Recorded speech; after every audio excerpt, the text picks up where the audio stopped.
காசி மாநகரத்தை பிரம்மதத்தன் அப்படிங்கிற ராஜா ஆட்சி பண்ணிட்டு வந்தார். அவர் ஒவ்வொரு வருஷமும் ஒரு திருவிழா நடத்துறது வழக்கம். எல்லா தேசத்திலிருந்தும் எல்லா வகையான ஜனங்களும் அதில் வந்து கலந்துக்குவாங்க. ஒரு சமயம் அது மாதிரி விழா நடந்துக்கிட்டு இருந்தது. வைகுண்டத்திலேருந்து தேவலோகத்திலேருந்து நிறைய தேவகுமாரர்கள்லாம் காசி நகருக்கு அப்போது வந்திருந்தாங்க. அதில் முக்கியமாக ஒரு 4 தேவகுமாரர்கள், அந்த 4 பேரையும் சுற்றி ஏகப்பட்ட கூட்டம். அப்படி என்ன விசேஷம் அவங்கக்கிட்ட அப்படின்னா, மற்றவங்கள விட அவங்க முகம் அழகாக இருந்ததா அப்படி பார்த்தா அப்படியும் இல்லை. அவங்க அணிஞ்சிருந்த மலர் மாலைகள் தான் அதுக்கு காரணமாக. அந்த மலர்கள்லேருந்து அப்படி ஒரு அபூர்வமான நறுமணம். இதுக்கு முன்னாடி இப்படி ஒரு நறுமணத்தை அந்த ஊர் ஜனங்க அனுபவிச்சதே இல்லை. அதுதான் அந்த 4 பேரையும் சுற்றி கூட்டம். எல்லோரும் கேள்வி கேட்க ஆரம்பித்தாங்க.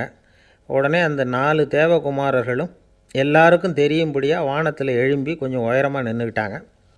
கீழே நின்றுக்கிட்டு இருந்த அரசன்லேருந்து ஆண்டி வரைக்கும் ஒருத்தர் பாக்கி இல்லாமல் ஒரே குரலில் எல்லாரும் அவங்கள பார்த்து, எங்களுக்கும் இது மாதிரி மாலையை போட்டுக்கணும்னு ஆசையாக இருக்குது, அதுக்கு நீங்கள் தான் அருள் பண்ணணும் அப்படின்னு கேட்டுக்கிட்டாங்க. மாலை போட்டுக்கிறதுனா எல்லாருக்கும் ஆசையாக தானே இருக்கும்.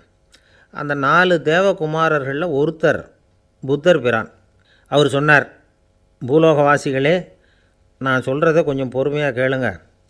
கக்காரு அப்படிங்கிற கற்பக விருஷத்தின் மலர்களால் தொடுக்கப்பட்டது இந்த மாலை. இதுக்கு நிறைய சக்தி உண்டு. எந்த காலமும் இது வாடாது, வாசனையும் குறையாது. ஆனால் இதை அணிந்து கொள்கிறதுக்கு சில தகுதிகள் தேவை அப்படின்னார். என்ன தகுதி அது சொல்லுங்களேன் அப்படின்னு ஏக காலத்தில் எல்லாரும் சத்தம் போட்டாங்க. தீய இயல்புகள் உள்ளவங்க, இழிந்த சிந்தனை, இழிந்த செயல் உள்ளவங்க இந்த மாலையை அணிய முடியாது அப்படின்னார். அவ்வளோதான். கூட்டத்தில் சத்தம் போட்டவங்கள்லாம் மெதுவாக அப்படி அடங்க ஆரம்பிச்சிட்டாங்க. இன்னொரு தேவகுமாரன் சொன்னார், அடுத்தவங்க பொருளை அபகரிக்காதவன், அடுத்தவங்களுக்கு கெடுதல் பண்ணக்கூடிய பொய் பேசாதவன், பேராசையினால் கெட்ட வழியில் பொருள் ஈட்ட நினைக்காதவன் இந்த மாலையை போட்டுக்கலாம் அப்படின்னார். கூட்டத்திலேருந்து யாரும் முன்னுக்கு வரல. ஒரே ஒரு ராஜகுரு மட்டும் கொஞ்சம் முன்னாடி வந்தார். பெரியவர், படித்தவர். அவர், எனக்கு தகுதி இருக்குது அந்த மாலையை போட்டுக்கிறதுக்கு அப்படின்னார். வேறு ஒன்றும் இல்லை, பொய் சொல்லியாவது அந்த மாலையை வாங்கிக்குவோமே அப்படின்னு முடிவு பண்ணிட்டார் அவர். அவ்வளோதான், மாலையை வாங்கிட்டார். அடுத்த தேவகுமாரன் பேசினார். யாருக்கு திடமான அறிவும் மனமும் இருக்குதோ, யாருக்கு நல்ல காரியங்களில் அசையாத ஈடுபாடு இருக்குதோ, நல்ல அரிய பொருள்களை தனியாக தான் மட்டும் அனுபவிக்க விரும்பாதவர் யாரோ அவர் முன்னாடி வந்து இந்த மாலையை வாங்கிக்கலாம் அப்படின்னார். அந்த தகுதியும் எனக்கு இருக்குன்னார் ராஜகுரு. மாலையை வாங்கி போட்டுக்கிட்டார். இன்னொரு ராஜகுமாரன் பேச ஆரம்பித்தார். அறநெறியில் செல்வம் சேர்க்கணும், ஆடம்பர பொருள்களுக்கு அடிமையாகக்கூடாது, வெற்றி அடைஞ்சாலும் கர்வம் வரக்கூடாது, அப்படிப்பட்டவங்க இந்த மாலையை போட்டுக்கலாம்னார். துணிஞ்சு பொய் சொல்லி அதையும் வாங்கி கழுத்தில் போட்டுக்கிட்டார் இந்த ராஜகுரு.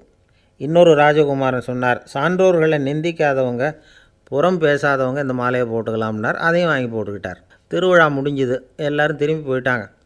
மறுநாள் ராஜகுரு 4 மாலைகளையும் போட்டுக்கிட்டு ராஜசபைக்கு வரார். வந்தவர் ரொம்ப அவஸ்தையோடு வர்றார். மாலையெல்லாம் வாடி போயிட்டுது, வாசனை எதுவும் கிடையாது. அது மட்டும் இல்லை, அவருக்கு கடுமையான தலைவலி வேறு வந்துட்டுது. துடிச்சு போயிட்டார். மாலையை கழட்டவும் முடியல. ஜனங்கள்லாம் அவரை பார்த்து சிரிக்க ஆரம்பிச்சிட்டாங்க. என்னத்துக்கு ஆசைப்படணும், ஏன் இப்படி கஷ்டப்படணும் அப்படின்னு. ராஜா பார்த்தார். மறுபடியும் விழாவுக்கு ஏற்பாடு பண்ணினார். தேவகுமாரர்கள்லாம் வந்தாங்க. ராஜகுரு வந்தார். மக்கள் முன்னிலையில் அவங்க காலில் விழுந்தார், மன்னிப்பு கேட்டுக்கிட்டார்.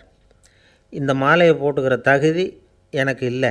தகுதி இல்லாத ஒருத்தன் தகாத தகுதியை பொய் மூலம் பெறணும்னு ஆசைப்படுறாங்களே, அவங்களுக்கெல்லாம் என்னுடைய தண்டனை ஒரு எச்சரிக்கையாக இருக்கட்டும்னார். அதுக்கப்புறம் தேவகுமாரர்கள் அவர் கழுத்தில் இருக்கிற மாலையை கழட்டினாங்களாம். அந்த மாலைகளும் பழையபடி மனம் கொடுக்க ஆரம்பிச்சுட்டு தான். இதிலேருந்து நாம் தெரிஞ்சுக்க வேண்டியது என்னென்னா, நமக்கு தகுதி இல்லாத ஒரு கௌரவம் நம்மக்கிட்ட தானாக வந்தால் கூட அதை வந்து தவிர்த்து விடுறது தான் நல்லது. அதுதான் புத்திசாலித்தனம்.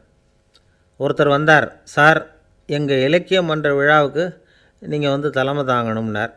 உடனே இவர் சொன்னார், பேச்சாளர், சார், இலக்கியத்தை பற்றி பேசுகிற தகுதி எனக்கு இல்லையே அப்படின்னார். உடனே அவர் கூப்பிட வந்தவர் சொன்னார், அந்த தகுதி உங்களுக்கு இல்லைங்கிறது எங்களுக்கும் தெரியும் சார், அதனால தான் உங்களை தலைமை தாங்க கூப்பிட்றேன் அப்படின்னார்.